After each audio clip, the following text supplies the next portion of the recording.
Hello friends, मैं Manju ma'am आपको अपने YouTube channel Manju Agarwal Sanskrit classes में आप सभी विद्यार्थियों का स्वागत करती हूँ, अभिनंदन करती हूँ। दोस्तों, नमो नमः संस्कृतम। दोस्तों, आज की क्लास में हम महाकवि कालिदास के रघुवंश महाकाव्य के बारे में पढ़ेंगे। इससे पहले की क्लास में हमने महाकवि कालिदास के मेघदूत खंडकाव्य और कुमार संभव महाकाव्य की बात कर ली है।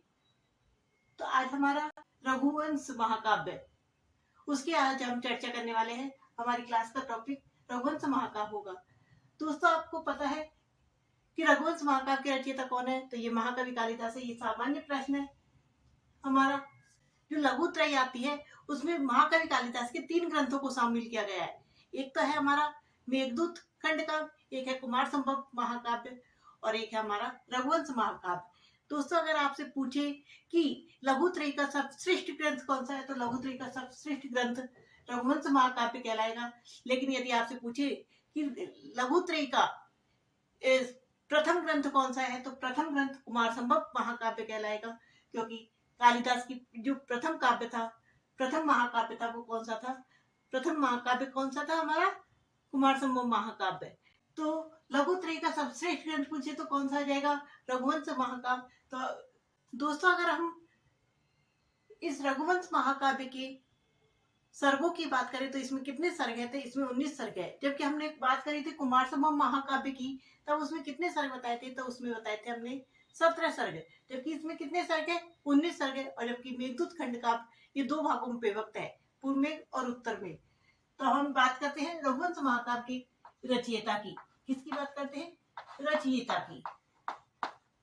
ये सभी को मालूम है, एक सामान्य प्रश्न होता है। फिर महाकवि कौन है इसके रचयिता? रघुवंश महाकाव्य के रचयिता है हमारे महाकवि कालिदास। दोस्तों, जो रघुवंश महाकाव्य है इसमें कितने सर्ग है? तो इसमें सर्गों की संख्या यदि आपसे पूछे तो कितने हो जाएंगे इसके सर्ग? इसमें सर्ग हो जाएंगे हमारे 19 सर्ग है। और 19 सर्गों में कितने श्लोक है? तो 19 सर्गों में श्लोकों की संख्या 1569 श्लोकों की संख्या पूछे, कुल महाकाव्य में श्लोकों की संख्या कितनी है? श्लोकों की संख्या पूछे तो इसमें 1569 कितनी है? 1569 1569 1569 इसमें रघुवंश महाकाव्य में श्लोकों की संख्या है 1569। दोस्तों, अगर हम मंगलाचरण की बात करें, यदि अब आपने हमारी पिछली वीडियो कुमार संभव महाकाव्य के बारे में देखा है तो आपको बताया था हमने कि कालिदास की जो 7 रचनाएं थी उनमें से 5 रचनाओं में तो वस्तु निर्देशात्मक मंगलाचरण है। जबकि 2 रचनाओं में, एक तो है अभिज्ञान शाकुंतलम जिसमें आशीर्वादात्मक मंगलाचरण है, और एक हमारा रघुवंश महाकाव्य जिसमें हमारा नमस्कारात्मक मंगलाचरण है। तो इसमें रघुवंश महाकाव्य में कौन सा मंगलाचरण हो जाएगा? नमस्कारात्मक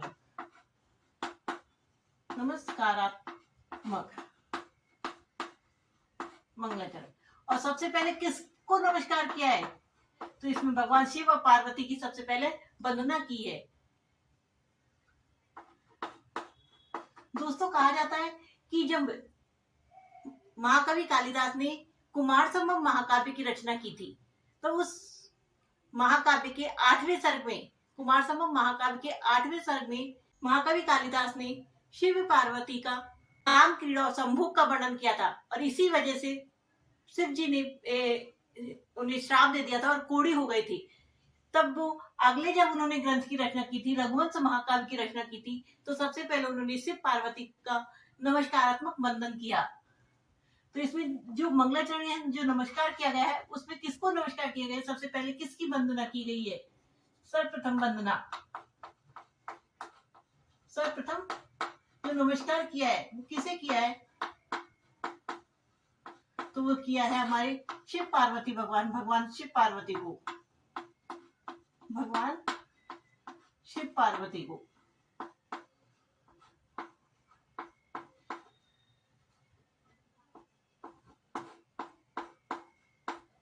जो कालिदास है, इन्होंने अपनी पत्नी के जो 3 शब्दों से 3 ग्रंथों की रचना की थी। तो रघुवंश महाकाव्य की जो रचना की थी वो कौन सा है? तो पत्नी का शब्द था, हमने पढ़ा था, पत्नी का शब्द था अस्ति कश्चित बाग विशेष। क्या था? अस्ति कश्चित बाग विशेष।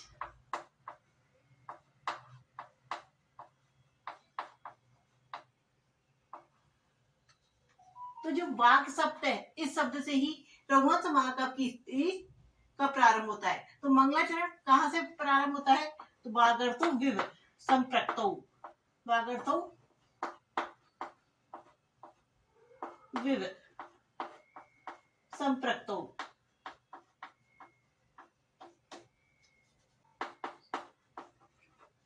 संप्रक्तौ, इस तरह से बाग के शब्द से किसकी स्टार्टिंग हुई है? हमारे रघुवंश महाकाव्य की स्टार्टिंग हुई है। दोस्तों अगर हम इसके रस की बात करें, रघुवंश महाकाव्य के रस की बात करें, किसकी बात करें कि इस रघुवंश महाकाव्य में कौन कौन सा रस है, तो दोस्तों इस रघुवंश महाकाव्य के कारण ही जो हमारे महाकवि कालिदास है उन्हें रस सिद्ध कवीश्वर कहा जाता है। क्या कहा जाता है? रस सिद्ध कवीश्वर कहा जाता है। क्यों कहा जाता है? महाकवि कालिदास को क्या कहा जाता है? रस सिद्धेश्वर कवीश्वर, रस सिद्ध कवीश्वर।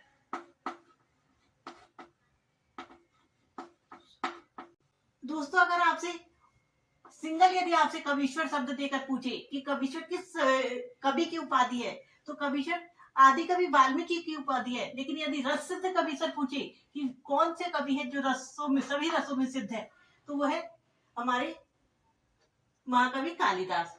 क्योंकि जो इन्होंने रघुवंश महाकाव्य की रचना की थी उसमें सभी रसों को समाहित किया गया था। अर्थात इस रघुवंश महाकाव्य में हमें श्रृंगार रस भी प्राप्त हो जाता है,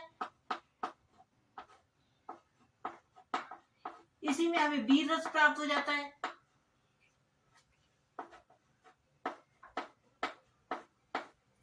इसी में हमें शांत रस मिलता है।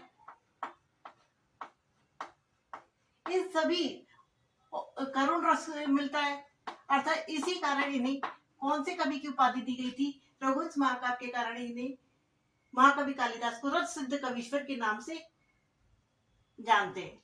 श्रृंगार रस की उपाधि जब आज इंदुमती का स्वयंवर होता है तब वहां पर श्रृंगार रस की प्राप्ति होती है। जब राम रावण युद्ध होता है वीर रस होता है। जब सीता रसातल में समा जाती है तब करुण रस की उत्पत्ति होती है। जब सीता को वनवास दे दिया जाता है शांत रस की उत्पत्ति होती है। तो इस तरह से सभी रसों को समाहित किया गया और भी सभी रस इसमें समाहित है। लेकिन यदि आपसे अंगी रस पूछे, इस महाकाव्य का अंगी रस पूछे, तो कौन सा होगा? अंगी रस अर्थात प्रमुख रस, प्रधान रस। दोस्तों सभी गाइडों में अलग अलग मिलता है, लेकिन यदि हम रघु की बात करें तो इस रघुवंश के जो रघु राजा रघु के अकॉर्डिंग यदि हम इस महाकाव्य के रस को देखें तो वो वीर रस माना जाएगा। इसका अंगी रस क्या माना जाएगा? वीर रस माना जाएगा। लेकिन यदि आपके ऑप्शन में वीर रस ना हो तो वहां श्रृंगार रस भी प्रमुख माना जाएगा।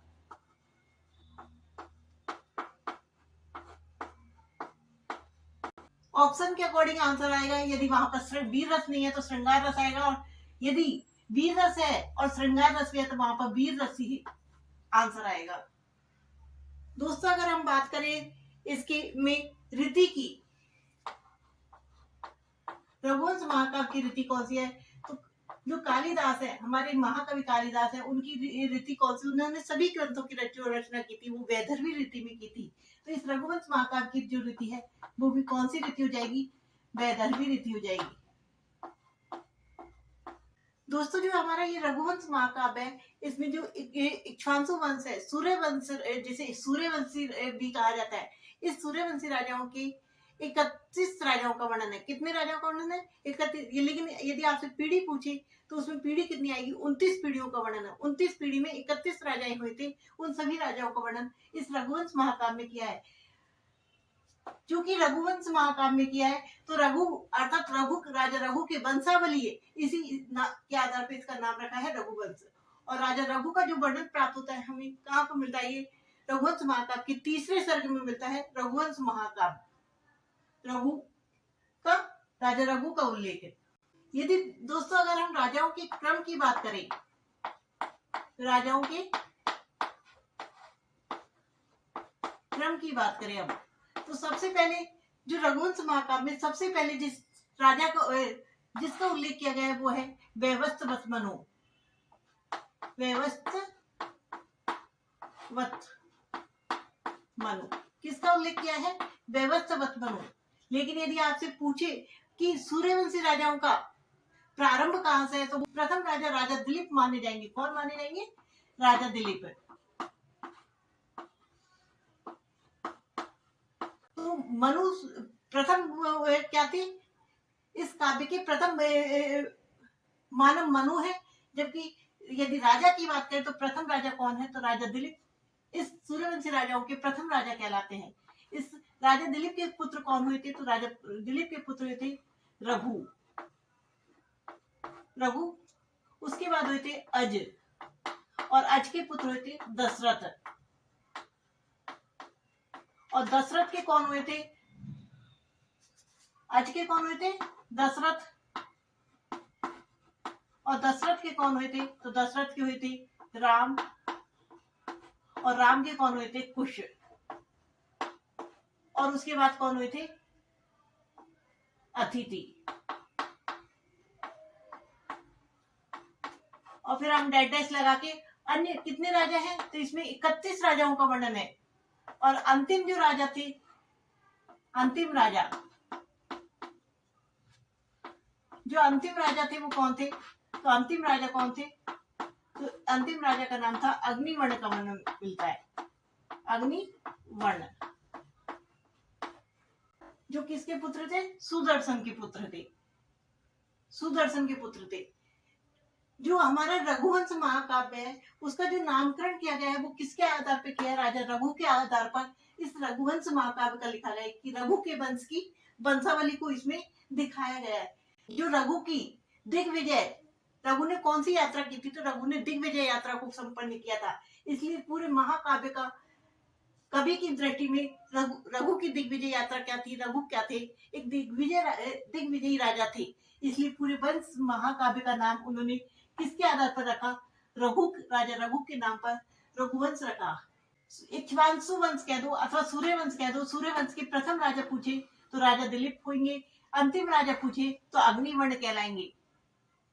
और यदि आपसे पूछे कि सूर्यवंशी राजा में की वंशावली में राम का कौन सा जन्म हुआ था, तो राजा दिलीप के वंश में उनके 5वीं पीढ़ी में जन्म हुआ था। तो टोटल कितने राजाओं का वर्णन है? यदि हम पूछे दोस्तों, जो हमारे यहाँ से और यहाँ तक का जो वर्णन प्राप्त होता है तो टोटल इसमें कितने सर्ग है? हमने आपको बताया था टोटल इसमें 19 सर्ग है। कितने सर्ग है? 19 सर्ग है।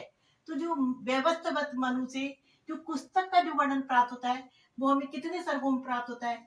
तो वो हमें 17 सर्गों में प्राप्त होता है। कितने सर्गों में? 17 सर्गों में यहाँ तक का वर्णन प्राप्त होता है, पुस्तक का वर्णन।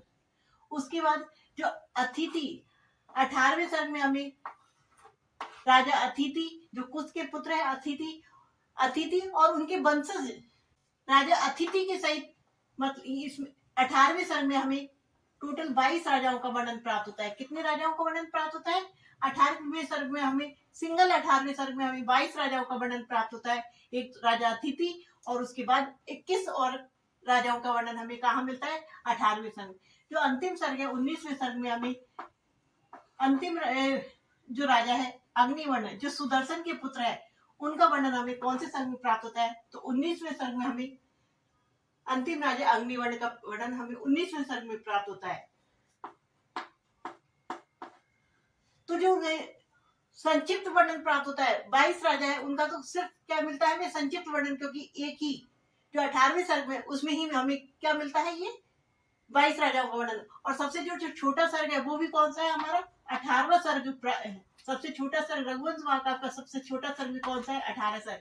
तो इन जो 22 राजा उनका तो संक्षिप्त नाम मात्र का वर्णन किया गया है, जबकि जो राजा दिलीप से जो पुस्तक का वर्णन है वो 17 सर्गों में किया गया है।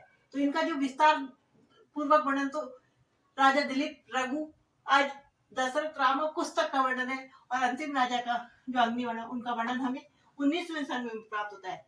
जो ये राजा अग्निवर्ण का थे ये क्या थे?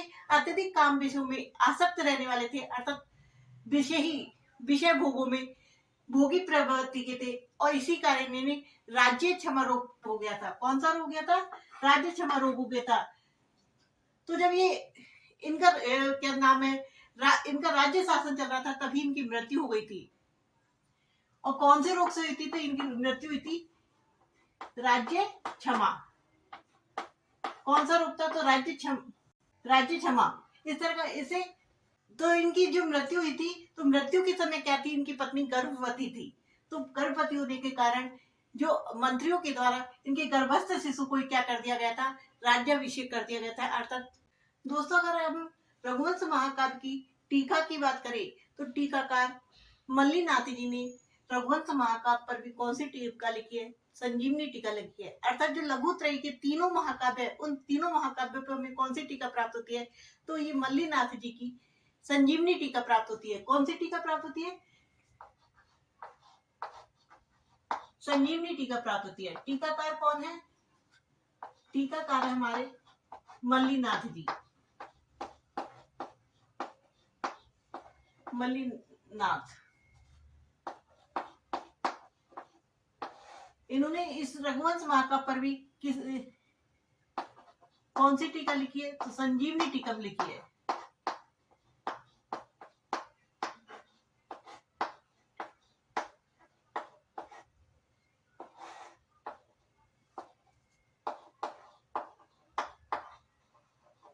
अर्थात तीनों ही महाकाव्यों पर, कालिदास के जो तीन महाकाव्य है लघुत्रयी के, रघुवंश महाकाव्य, मेघदूत खंडकाव्य और कुमार संभव महाकाव्य, तीनों पर ही कौन सी टीका मिलती है? हमें संजीवनी टीका मिलती है।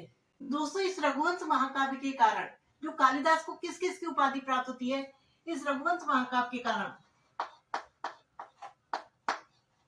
रघुवंश महाकाव्य के कारण जो कालिदास को उपाधि मिली है, महाकवि कालिदास को जो उपाधियां प्राप्त हुई है, वो कौन कौन सी उपाधियां हैं? तो उन्हें हम देखते हैं।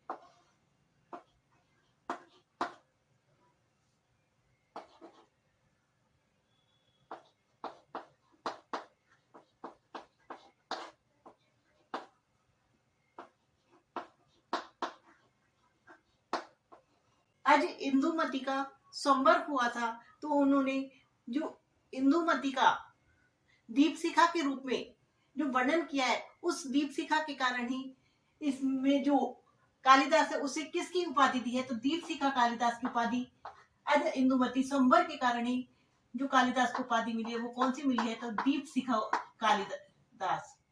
दीपशिखा कालिदास की जो उपाधि मिली है, वो कौन किसकी वजह से मिली है? आज इंदुमती स्वयंवर में जो इंदुमती है उसको दीपशिखा के समान बताया है। किसके समान बनाया? दीपकों की शिखा के समान।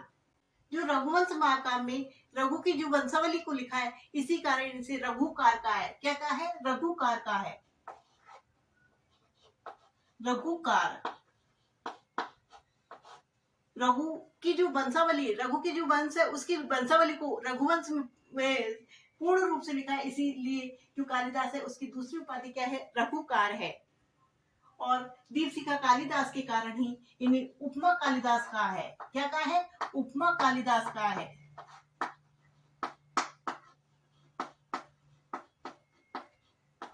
क्या यह रघुकारे न रमते? क्या यह रघुकारे न रमते? अर्थात कौन इंसान है जो इस रघुवंश महाकाव्य में रमण नहीं करेगा? अर्थात सभी इसको क्या करेंगे? पसंद करेंगे। रघुकार इसमें दो रूप में आ रहा है। रघु अर्थात रघुवंश की, राजा रघु के वंश में कौन रमण नहीं करता है? अर्थात उस राजा रघु के वंश को कौन पसंद नहीं करता? एक रघुकार आ गया और दूसरा रघुवंश महाकाव्य। एक तो क्या हमारा राजा रघु के वंश को कौन पसंद नहीं करता है? अर्थात सभी हमारे सूर्यवंशी राजाओं के वंश को पसंद करता है। दूसरा रघु किसके लिए आ गया? हमारा रघुवंश महाकाव्य के लिए। तो कौन इस रघुवंश महाकाव्य में रमण नहीं करेगा? अर्थात कौन है जो इस रघुवंश महाकाव्य को पसंद नहीं करेगा? तो इस की जो उक्ति है, ये इस उक्ति कहाँ से ली गई है? यदि आपसे पूछे कि ये सूक्ति किस महाकाव्य के बारे में है। तो ये सूक्ति कौन से महाकाव्य के बारे में है? तो ये सूक्ति है रघुवंश महाकाव्य के बारे में। जो दीपशिखा कालिदास है, जो अरिंदुमती के स्वयंवर का जो वर्णन किया है, उन्होंने कौन से सर्ग में किया है? तो ये 6वें सर्ग में किया है। कौन से सर्ग में किया है? 6वें सर्ग में किया है इसका वर्णन। यदि आपसे पूछे अरिंदुमती स्वयंवर का वर्णन कहाँ मिलता है, तो दीपशिखा कालिदास की उपाधि कौन से सर्ग के कारण मिली है उन्हें रघुवंश महाकाव्य की? तो वो 6ठे सर्ग के कारण मिली है, 6वें सर्ग के कारण मिली है। दोस्तों, अगर आप चैनल पर पहली बार विजिट कर रहे हैं तो चैनल को सब्सक्राइब करें, वीडियो को लाइक करें एवं मित्रों के साथ शेयर करें। Thank you for watching.